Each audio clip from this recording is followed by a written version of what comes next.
for him. It wasn't. Now think of this.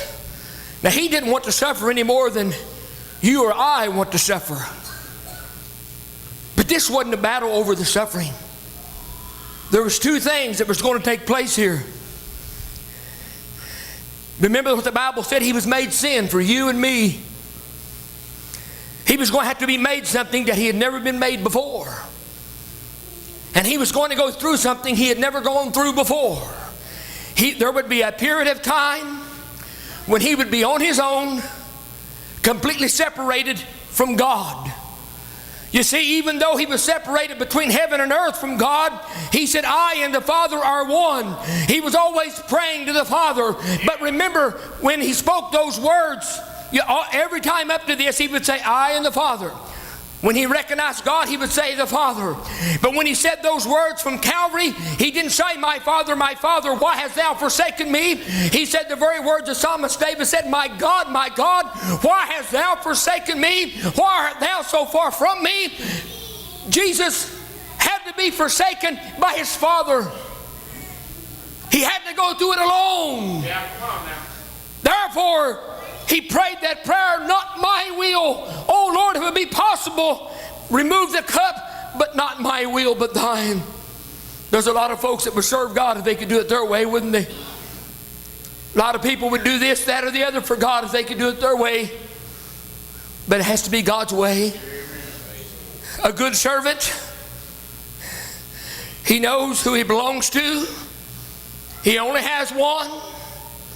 And his will is absolutely broken to the will of his master. I've often said this. I'm trying to be, I'm trying to be deathbed honest with you this morning.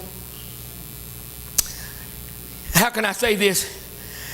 If God would ask me to, I'd willingly go to the mission field. Even in the health that I've got now, I'd go. But I hope he never asked me. But I'm ready to go if he asks. What about it, Jack? If he asks me, I'll do it. God knows my will is his. What if he asked you the extreme? We need to look at others who've came before us. I was reading not long ago, in my opinion, the greatest American evangelist that ever lived, American evangelist, would have to be Dwight L. Moody. Had a 5th grade education to today's standards, and he shook 2 continents. He shook America, and he shook all of Europe. But he was so dedicated. His will was so broken. He was a businessman when he got saved, shoe salesman, and he went into business. His last year in business, he made $5,000. This was back in the 19th century, which was a lot of money. He turned his back on all that. His first year in the ministry, he made $300. How many of us are willing? Come on now. This is a man that was on his way to the top. He could have been a John D. Rockefeller given a little bit of time. But he surrendered. Can we sing all to Jesus? I surrender. I surrender all.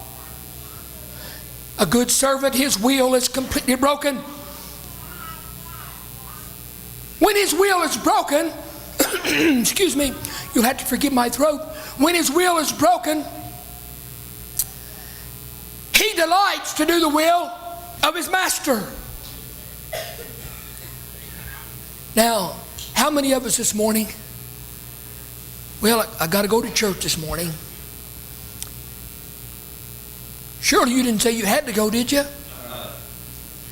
Remember old Charlie Ragland? I loved old Charlie like a brother.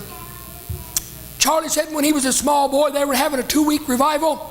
And he said, I asked my dad, he said, Dad, do I have to go every night? And Charlie said, his dad said, no, Charlie, you don't have to go every night. Boy, Charlie said, I'm glad of that. His dad said, you get to go.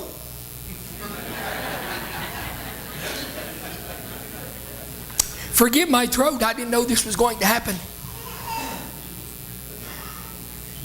A good servant, his delight is to please his master. Wonder what would happen in God's church today if everyone that's sitting in church pews this morning, if their one delight was to please God. More than, no matter what kind of effect it had on them, no matter what the repercussions were on them, that their greatest desire would be just to please God.